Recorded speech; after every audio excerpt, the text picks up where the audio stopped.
ମୂଳ ଶଶୁର ମତ ଦବ ନା ମୋ କିଏ ମତ ଦବ ଦେଲେ ବି ମୁଁ ଆଶା ରଖିବି ନା ସେଟା ଖୁସି ମଣିଷ ଦେଲେ ସେ ଜିନିଷ କାହିଁକି ଶ୍ୱଶୁର ଜିନିଷ କାହିଁକି ଆଶା ରଖିବ ଜଣେ ମଣିଷ ସେଟା ସେଇଟା ଆମର ଚାକିରି ଆଡ଼କୁ ଆସ ସେ ଶ୍ୱଶୁର ଦିଅ ନ ଦିଅ ହେଲା ଏଇଟା କେହି ଆଶା ରଖନ୍ତିନି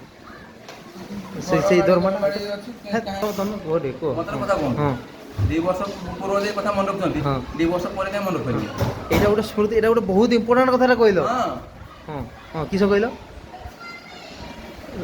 କୁହ ଟିକେ ଆଉ କହିବାକୁ ଦରକାର କିସ କହିଲ କିଏ ଆକ୍ଚୁଆଲି ତମେ ସେଇ 37,000ରେ ଛୁଆ ସ୍ତ୍ରୀ ପିଲା 35 ବାର କାଇଁ କହିଲୁ ହଁ ଯେ ସରକାର ଯାହା ବି ଦଉଛି ଆମ ଚାକିରିରେ ହଁ ହଁ ହଁ ସେଇଥିରେ ଖୁସି ଖୁସି ବାସ୍ ଏଗୁଡ଼ା ଏଗୁଡ଼ା ଲାଗିଲା ନା ଆଉ ସେଇଥିରେ ସେଇଥିରେ ସେଇ ପଇସାରେ ଆଉ କହିନା କିଛି ଆହୁରି ହଁ କରିବି ହଁ ସେଇ ପଇସାରେ ସବୁ ଚଳିବ ମୋ ଫ୍ୟାମିଲି ଚଳିବ ମୋର ସ୍ତ୍ରୀ ଛୁଆ ପିଲା ପାଠ ପିଲା ପାଠ ପଢ଼ା ସବୁ ସେମିତି ହବ ବାଃ। ଆଉ କିଏ ଦବ ନା ଟଙ୍କା କିଏ ନବ